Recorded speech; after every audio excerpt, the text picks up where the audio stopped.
Hello everyone, स्वागत है आपका आपके अपने YouTube channel computer education by Poonam. और जैसे आप देख रहे हैं कि आज मैं आपके लिए लेकर आई हूँ एक्सेल एक ऐसा फॉर्मूलाज जो आपको कराने वाले हूँ, जिसे हम एडवांस एक्सेल फॉर्मूलाज के साथ हम करने वाले हैं। और इसमें सबसे पहले मैं आपको बता रही हूँ कि पीओई टेबल और पीओई चार्ट होता क्या है। ठीक है, तो हमें ये समझना जरूरी है कि पीओई टेबल और पीओई चार्ट हम किस लिए यूज करते हैं और कैसे उसका इस्तेमाल किया जाता है। नॉर्मली अगर आप कहीं पे वर्क कर रहे हो, कहीं पे जॉब कर रहे हो आप, और आपसे कह दिया जाए कि भाई आपको ये जो लिस्ट है ना कंप्लीट आपके सामने यहाँ पे बनी है, इस पूरी लिस्ट में से ऑल इंडिया जो हमारे अलग अलग डिपार्टमेंट है, हमें ये चेक करना है कि कितनी कितनी सैलरी है, अलग अलग डिपार्टमेंट की कितनी कितनी सैलरी है। ये आपको ऑल इंडिया के ब्रांचेस है उसमें आपको बताना है कि कहाँ कहाँ पर है। ठीक है, और कितनी कितनी सैलरी है। तो इस पूरी लिस्ट में से मुझे क्या करना है, यहाँ पे पूरी लिस्ट में से मुझे डिपार्टमेंट की डिटेल और सैलरी की डिटेल निकाल के देनी है। तो इसके लिए क्या करना है, सबसे पहले आपको ध्यान रखना है कि अगर मैं नॉर्मली इसको सिलेक्ट करना चाहती हूँ पूरी लिस्ट को, तो पूरी लिस्ट को सिलेक्ट अगर मैं करती हूँ तो मुझे इसके अंदर कर्सर रखना है। लिस्ट के अंदर कर्सर रखने के बाद और कंट्रोल+A प्रेस करना है, कंट्रोल+A प्रेस करना है। लेकिन अभी मैं आपको एक चीज और बताना चाहती हूँ कि अगर मैं कर्सर यहाँ रख के करूँ और फिर कंट्रोल+A करूँ तो आप देख सकते हैं पूरी टेबल सिलेक्ट होगी। लेकिन मुझे क्या सिलेक्ट करना है, ओनली लिस्ट सिलेक्ट करनी है। तो लिस्ट सिलेक्ट करने के लिए आप लिस्ट के अंदर कर्सर रखेंगे और कंट्रोल+A करेंगे तो पूरी लिस्ट आपकी सिलेक्ट हो जाएगी। अब ये पूरी लिस्ट सिलेक्ट हो चुकी है आपकी। अब इसको सिलेक्ट करने के बाद हमारे पास एक ऑप्शन दिखाई दे रहा होगा सबसे ऊपर, इंसर्ट। तो मुझे क्या करना है, इंसर्ट पे क्लिक करना है। इंसर्ट क्लिक करने के बाद आपके पास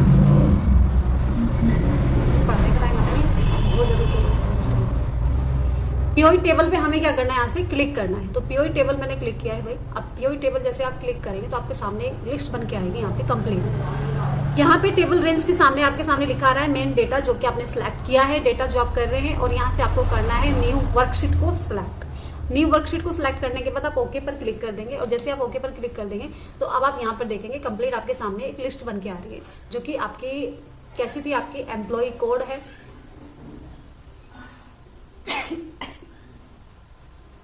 एम्प्लॉय कोड है आपका, फर्स्ट नेम है, लास्ट नेम है, डिपार्टमेंट है, रीजन है, ब्रांच है, हेयर डेट है और सैलरी है।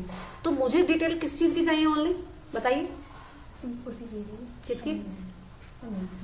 डिपार्टमेंट और सैलरी की डिटेल चाहिए कि कौन कौन से हमारे पास डिपार्टमेंट है और अलग अलग डिपार्टमेंट की सैलरी कितनी है।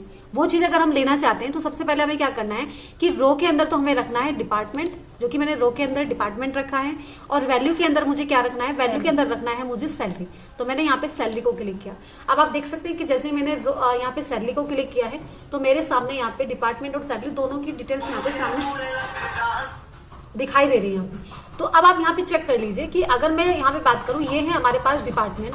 हमारे पास कितने डिपार्टमेंट है भाई, 1 2 3 4 5 6 7 8 हमारे पास डिपार्टमेंट है। पहला है admin, CCD, director, finance, marketing, personal, R&D और सेल्स। ये हमारे पास डिपार्टमेंट है। और हर एक डिपार्टमेंट की अलग अलग सैलरी जो है आपके सामने यहाँ पे शो हो रही है कि कितनी कितनी सैलरी है। ठीक है, तो ये तो रहा एक नॉर्मल डिटेल्स जो हमने बना के आपको दिखाया कि इसमें क्या कर सकते हैं हम सैलरी और डिपार्टमेंट की एक पूरी बड़ी लिस्ट में से एक शॉर्ट वे में हम वो तैयार करके दिखा सकते हैं। ठीक है, तो अभी मेरे पास डिपार्टमेंट और सैलरी आ रही है। अब मुझे क्या करना है, मुझे यहाँ पे एम्प्लॉय देखना है कि किस डिपार्टमेंट में कितने एम्प्लॉय काम कर रहे हैं। ठीक है, किस डिपार्टमेंट में कितने एम्प्लॉय काम कर रहे हैं। तो यहाँ पे इसके लिए आपको क्या करना है कि ये जो आपके सामने दिखाई दे रहा है एक ऑप्शन, आपको sum of salary, sum of salary के ऊपर आपको डबल क्लिक करना है। जैसे ही आप सम ऑफ सैलरी पर डबल क्लिक करेंगे आपके सामने एक ऑप्शन आपको दिखाई दे रही है, आपकी विंडो ओपन होकर आई है यहाँ पे।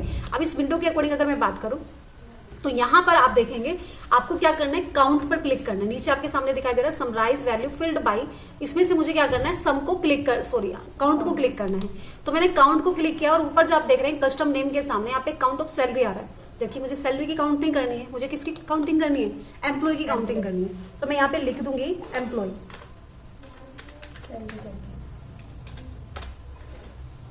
तो मैंने यहाँ से लिखा है एम्प्लॉय।